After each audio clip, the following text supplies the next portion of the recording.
Hi everyone!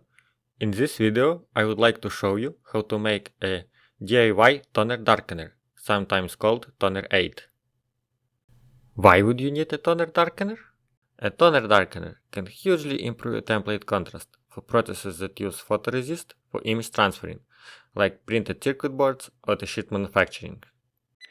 Or maybe you need darker prints for presentations, or pretend that you are a good artist. There are some commercially available sprays out there, hard to come by in my country and expensive. So I think you're not going this road. Are you? Let's start with a toner. What is a toner? It's a blend of various plastics in a powdered form, and we need to slightly dissolve or melt those plastics, so they can soak deep into the paper, so less light will be able to shine through the paper. I'll try to test a few possible solutions here. I've printed those PCB templates on a thick vellum paper. It's a Micropendus PCB from Made with KiCad page. In a laser printer infuser assembly, toner got baked to the paper. So, the first test would be to try to bake toner for a longer period of time.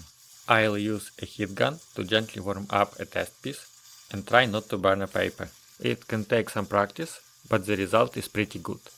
The only takeaway here is that you can still see some horizontal lines from the laser printer. To make those lines disappear, we need to chemically etch a toner, and for that purpose we can use a paint thinner. For this test I used a cheap organic-based 647 paint thinner.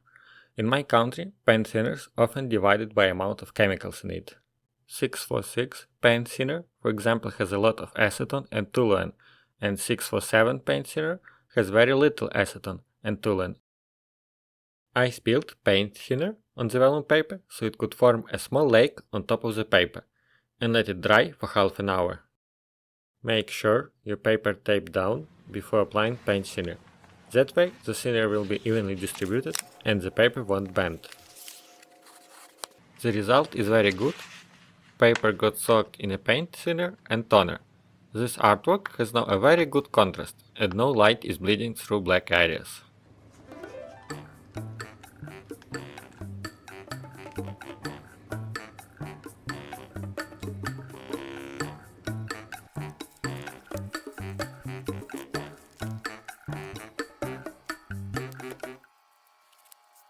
But not all paint thinners work out of the box. Different manufacturers have different formulations.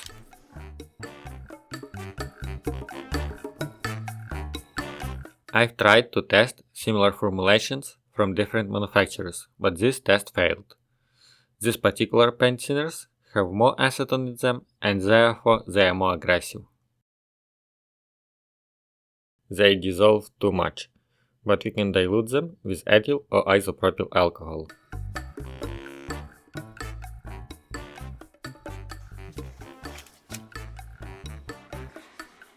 Here I'm mixing one of the thinners with alcohol in 1:1 ratio.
That is just what we need.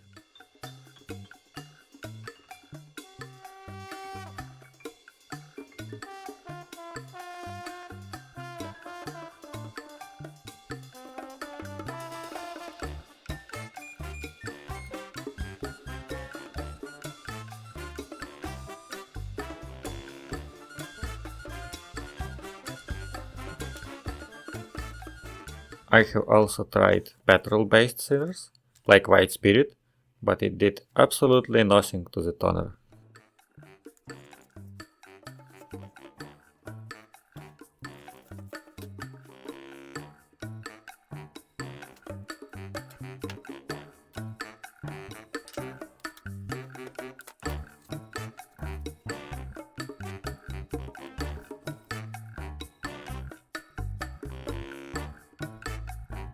And you can see the result here.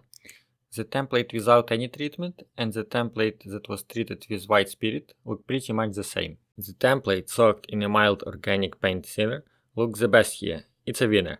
And the template that was heated with a heat gun looks okay, but I wouldn't use it to make circuit boards, because it has visible lines from the printer.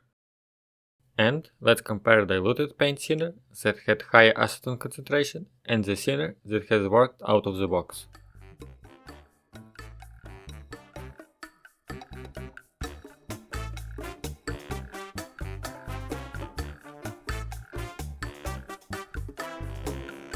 As you can see, they are almost identical.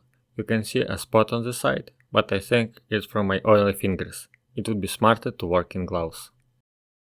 And a bonus clip. A little demo.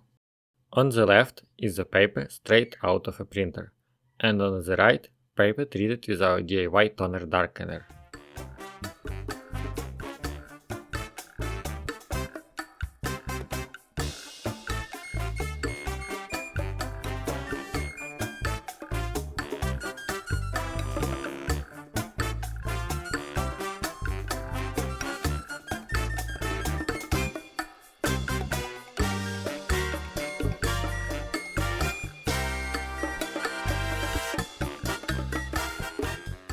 It's underdeveloped a little, I pull it out too soon, but you can see that on the left all small traces became a big short circuit, and on the right is a nice thin traces.